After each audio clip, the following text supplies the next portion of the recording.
वफाकी दारुल-हुकूमत इस्लामाबाद में एक आज इंतहाई अजीबो-गरीब और छोटा सा वाक़या पेश आया। दिखने में वो बहुत छोटा है लेकिन असल में एक बहुत बड़ा वाक़या है। सेंचुरस मॉल को अचानक सील कर दिया गया और उसकी वजह क्या है? उसकी वजह है सरदार तनवीर इलियास साहब, जिनकी मलकियत सेंचुरस मॉल है। असल में हुआ ये है कि शहबाज शरीफ साहब ने मंगला हाइड्रो इलेक्ट्रिक यूनिट 5 की इफ्तिताही तकरीब में बतौर मेहमान खुसूसी शिरकत की। तकरीब के आखिर में 25 मिनट की तकरीर के दौरान अयूब खान से लेकर अमेरिका तक और फ्रांस से लेकर वापडा तक हर किसी की वाशगाफ अल्फाज में तारीफ की। जुल्फ़िकार अली भुट्टो से लेकर नवाज शरीफ तक और जमहूरी हुकूमतों से लेकर फौजी हुकूमतों तक हर किसी की कोशिशों को सराहा। लेकिन जिन्होंने इस डैम के लिए अपनी ज़मीनें दी, जिनके घर बार डूबे, आबाओ अजदाद की कब्रें डूब गईं, जो दर बदर हुए, इन कश्मीरियों की कुर्बानियों का जिक्र करना और उनका शुक्रिया अदा करना भी गवारा नहीं किया।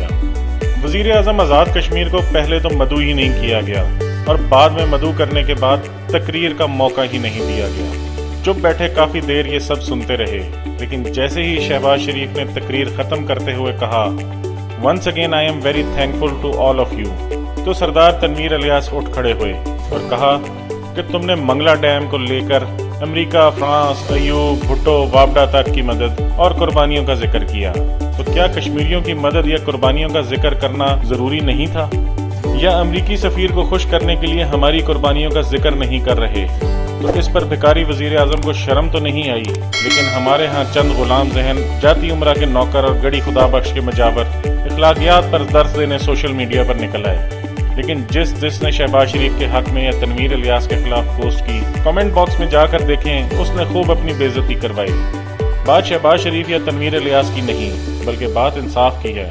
डैम को लेकर सबकी तारीफों के पुल बांध रहे हो, लेकिन जिन्होंने सबसे ज्यादा कुर्बानी दी उनका शुक्रिया अदा नहीं कर रहे, तो वहां बैठा कश्मीरियों का वाहिद नुमाइंदा तुम्हें खरी खरी नहीं सुनाएगा तो और क्या करेगा? चंद लोग एतराज कर रहे हैं कि वजीर आजम पाकिस्तान को तकरीर के दौरान टोका गया, तो बताएं जब मुकर्रर एक बार फिर मैं आप सबका शुक्रगुजार हूं कह दे, तो इसके बाद कौन सी तकरीर करने को रह जाती है? ये भी जवाब दिया जा रहा है कि वजीर आजम आजाद कश्मीर अपनी तकरीर में ये शिकवा कर सकते थे, तो बताएं कि कौन सी तकरीर में मेहमान खुसूसी के बाद कोई दूसरा तकरीर करता है। इस किस्से के बाद वजीर आजम साहब के हुक्म पर सेंचुरस मॉल को फौरी तौर पर सील कर दिया गया है, जो कि सरदार तनवीर इलियास की प्रॉपर्टी है और ये इस्लामाबाद में वाक़या है। अब इसमें एक सोचने वाली बात सिर्फ और सिर्फ ये है कि क्या वजीर आजम साहब पाकिस्तान की शाहरत पर हाथ डाल रहे हैं, और अगर डाल रहे हैं तो किसके कहने पर? ये सब कुछ किसके कहने पर हो रहा है? क्या पुरानी दोस्तियां निभाई जा रही हैं या नवाज शरीफ साहब की पुरानी दोस्तियां निभाई जा रही हैं?